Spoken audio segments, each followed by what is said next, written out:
16મો જ્ઞાન વૈરાગ રૂપી પાણી અંદર સિંચવાથી અમૃત મળશે.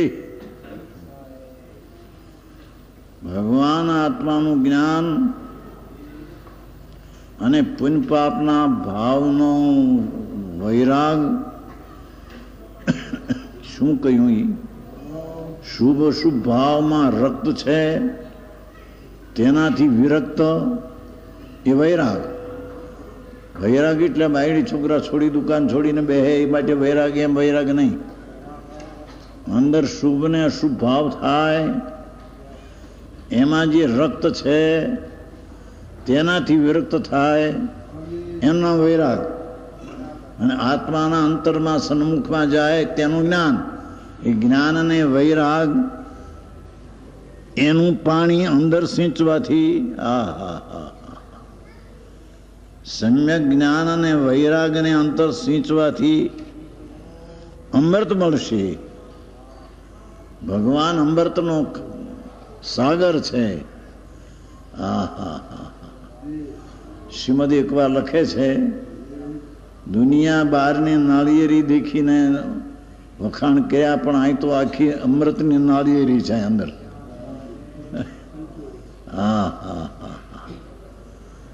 અમૃતનો સાગર અંદર ભગવાન ડોલે છે. એની નજર હું કરી નથી, એની સામું જોયું નથી. એ વાત સાંભળતા રસને પ્રેમ અંતરથી ઉગ્યો નથી. ઉગે અને અમૃત આવે, એને અમૃત મળે. જ્ઞાન અને વૈરાગ રૂપી પાણી સિંચે અંદર સ્વરૂપનું જ્ઞાન અને પુણ્ય પાપનું વૈરાગ, એટલે પુણ્ય પાપના ભાવથી વિરક્ત. એ બે જો અંદર સિંચવામાં આવે તો અમૃત સ્વરૂપ ભગવાનનો આનંદનો અનુભવ આવ્યા વિના રહે નહીં.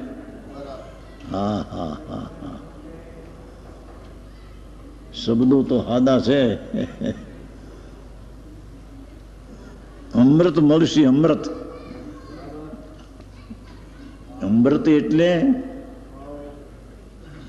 એ અમૃત કોઈ દી મરે નહીં, અમૃત કોઈને મારે નહીં, અમૃત કોઈથી મરે નહીં. શું કહ્યું? એ અમૃત છે ને, અમૃત સ્વરૂપ ભગવાન અંદર. એને જ્ઞાન સાચું અને વૈરાગ જો સિંચે તો અમૃત એવું છે એ ચીજ કે કોઈ ચીજથી મરે નહીં, એનું અસ્તિત્વ જાય નહીં, તેનું અસ્તિત્વ કોઈને મારે નહીં. અને તેના અસ્તિત્વને કોઈ મારી શકે નહીં, અને તેનું અસ્તિત્વ કોઈને મારી શકે નહીં. બીજાનું અસ્તિત્વ એને મારી શકે નહીં, અને અમૃતનું અસ્તિત્વ બીજાને મારી શકે નહીં. માટે એને અમૃત કહે છે.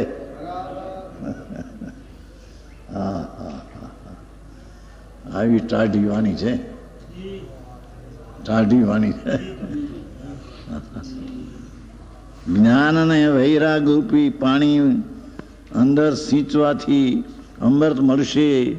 તારા સુખનો ફુવારો ફૂટ છૂટશે.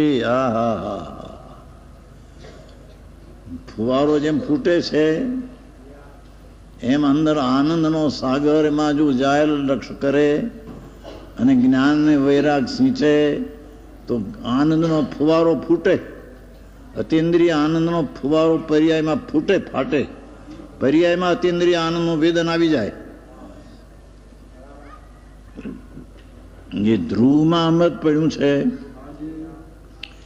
જે ધ્રુવમાં અમૃત પડ્યું છે એને જ્ઞાન વૈરાગ સિંચવામાં જો આવે તો એની પર્યાયમાં અમૃતપણું આવે.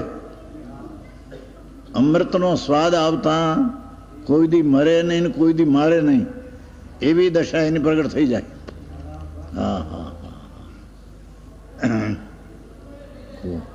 ભાષા તો બહુ ટૂંકી છે પણ તમારી માગણી છે ને આની નહીં. સુખનો ફુવારો ફૂટશે. અંદર આનંદનો સાગર જેના તળિયા હાથ આવ્યા સમ્યક દર્શન જ્ઞાનને અંતરથી એનો સુખનો ફુવારો પર્યાયમાં ફૂટે અને અંતરમાં આનંદ આવે ત્યારે જાણવું કે આ આત્મા આણે જાણ્યો, ત્યારે જાણ્યું કે આણે આત્માનો અનુભવ કર્યો. એ અનુભવમાં આત્મા આનંદમય જણાય ત્યારે આત્મા જાણ્યો એમ કહેવાય. હા હા હા હા છે. રાગ સિંચવાથી તો દુઃખ મળશે. રાગમાં ગમે તે શુભ રાગ હો કે અશુભ રાગ હો, ભગવાન પ્રત્યેનો રાગ પણ દુઃખને મળશે. હા હા હા. મોક્ષ પાઉડમાં 16મી ગાથામાં કહ્યું છે, 1816મી, પરદવાઓ દુગઈ તારું સ્વદ્રવનું લક્ષ જો પરદ્રવ ઉપર જશે, ભગવાન એમ કે છે કે અમારા ઉપર પણ તારું જો લક્ષ જશે તો ચૈતન્યની ગતિ નહીં થતા રાગની દુર્ગતિ થશે. હા હા હા. શું કીધું? એ પર દવાઓ દુગઈ એવો પાઠ છે. સદવાઓ સુગઈ. પરમાત્મા એમ ત્રિલોકના જિનેન્દ્રદેવ એમ ફરમાવે કે અમે તારાથી પરદ્રવ છીએ, અમારા ઉપર જો લક્ષ ગયું તારું તો તને રાગ થશે, અને રાગ થશે તે ચૈતન્યની ગતિ નથી, એ ચૈતન્ય દુર્ગતિ છે. ભગવાનજીભાઈ, હા હા હા, આવી વાત છે. પરદવાઓ દુગઈ, અમે પરદ્રવ છીએ તારાથી. તારા દ્રવ્યમાં સ્વદવાઓ શું ગઈ? સ્વદ્રવ્યમાં સિંચન કરે અંદરમાં એકાગ્રતા, તો તને આનંદની સુગતિ પ્રગટ થાય. એ સુગતિ કોઈ દેવ ને એ સુગતિ નહીં. શેઠાય કે અબજોપતિ માણસ થાય કે રાજા મોટો દેવ થાય, એ સુગતિ નહીં. એ તો દુર્ગતિ છે, એ દુર્ગતિ છે. હા હા હા હા. સુગતિ તો આત્માના આનંદમાં રાગ રહિત થઈને ચૈતન્યની પરિણતિ પ્રગટ થાય, તેને અહીંયા સુગતિ કહેવામાં આવે છે. અને પરદ્રવ ઉપર લક્ષ જાય તો રાગ થાય, એને દુર્ગતિ કહેવામાં આવે છે. હા હા હા. હે આવી વાત છે. સદવાઓ સુગઈ, અમૃતનો સાગર ભગવાન એની દ્રષ્ટિને એકાગ્રતા અને જ્ઞાન કરે તો સુગતિ તારી ચૈતન્ય પરિણતિ પ્રગટે. પણ તારા ચૈતન્ય ભૂલીને પરદ્રવ પર રક્ષ કર તો રાગ થશે. એ ચૈતન્યની ગતિથી વિપરીત ગતિ છે, એની દુર્ગતિ છે. હા હા હા હા. એ ભગવાન પ્રત્યેની ભક્તિનો રાગ પણ ખરેખર દુર્ગતિ છે. આવે વિતરાગ નથી જ્યાં સુધી, ત્યાં સુધી સમ્યક દ્રષ્ટિને પણ વિતરાગની ભક્તિનો ભાવ, સ્મરણનો, પૂજાનો ભાવ આવે, પણ એ રાગ છે ચૈતન્યની ગતિ નહીં, ચૈતન્યની જાત નહીં. હા હા હા. અમૃતના નાદથી એની જાત જુદી છે. રાગ સિંચવાથી દુઃખ મળશે, વૈરાગ અને જ્ઞાન સિંચવાથી અમૃત મળશે. અને રાગ કરવાથી, ચાહે તો શુભ રાગ હો, પણ રાગ કરવાથી દુઃખ મળશે. દુઃખની એને ખબર નથી કે અમે દુઃખી છીએ કે નહીં. રાગ એ વેદે છે, રાગ વેદે છે, દુઃખ વેદે છે. પૈસાવાળાઓ કે રાજાઓ કે શેઠિયાઓ કે દેવ એ બધા દુઃખી છે, રાગના વિદનમાં પીડ્યા છે. આ મારું ને હું એનો, એની મજાનો જે રાગ આવે છે એ રાગ તદ્દન દુઃખ છે, આત્માની શાંતિનો વેરી છે. હા હા હા હા, આવી વાત બેસવી સાંભળવી કઠણ પડે.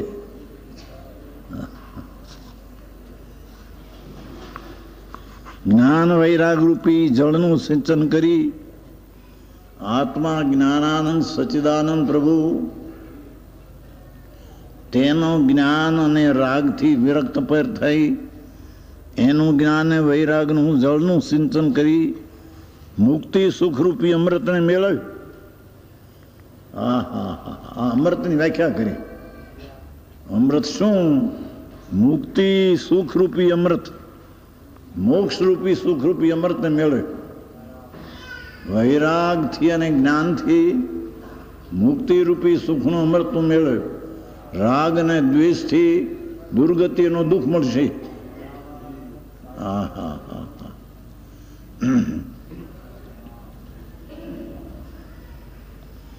એ 16મું થયું. 17. જેમ વૃક્ષનું મૂળ પકડવાથી બધું હાથ આવે છે, વૃક્ષનું મૂળ પકડવાથી બધું હાથ આવે છે, તેમ જ્ઞાયક ભાવને પકડવાથી બધું હાથ આવે છે. હા હા હા હા, વૃક્ષનું મૂળ પકડવાથી એના બધા પાંદડા ફળનું એના બધો હાથ આવે છે ને, એમાં આત્માનું જ્ઞાયક પણ પકડવાથી હા હા હા બધું હાથ આવશે.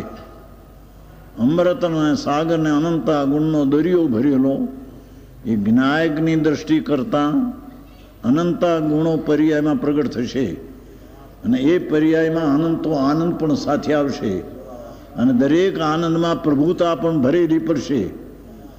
દરેક ગુણની પર્યાય પ્રગટ થતા તેમાં પ્રભુતા પણ સાથે પ્રગટ થશે.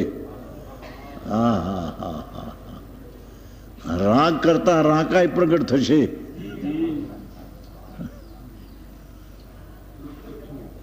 આવા ટૂંકા સૂત્રો એને ઓગાળવા વિચારવા, વાત તો આકરી છે બાપા. અંતરમાર્ગ કોઈ એવો અલૌકિક છે કે અત્યારે તો સાંભળવા મુશ્કેલ થઈ પડ્યો છે. સાંભળતા એને આમાં લાગે કે શું આપણા આવી વાતો છે. હા હા, અહીં કે છે કે જ્ઞાનને વૈરાગ રૂપી આ જેના વૃક્ષનું મૂળ પકડ્યું બધું હાથ આવે. જ્ઞાયક ભાવને પકડવાથી બધું હાથ આવશે. પરને નહીં, રાગને નહીં, પર્યાયને નહીં, જ્ઞાયક ભાવ ત્રિકાળ દ્રવ્ય, ત્રિકાળી દ્રવ્ય પકડતા બધું હાથ આવશે. એમાં બધું ભર્યું છે. હા હા હા હા, ભાષા તો બહુ ટૂંકી છે પણ ભાવ અંદરમાં ઊંડા ભર્યા છે. અનુભવથી વાણી આવી છે, આનંદના વેદનમાંથી આ વાણી આવી છે. બેન અનુભવના અનુભવી છે, અનુભવીની આ વાણી છે. આ ધારેલી વાણી ને સાંભળેલી વાણી નથી. હા હા હા હા, એ વાણી સમજવી સાંભળવી ભાગ્ય હોય તો મળે એવું છે. સાક્ષાત ત્રિલોકના નાથની પાસે હતા, ત્યાંથી અહીં આવી ગયા ભૂલ થઈને, પણ એ પછી ભૂલ નીકળી ગઈ. પછી આ અમૃત અંદરથી હાથ આવ્યું ત્યારે આ વાણી નીકળી ગઈ.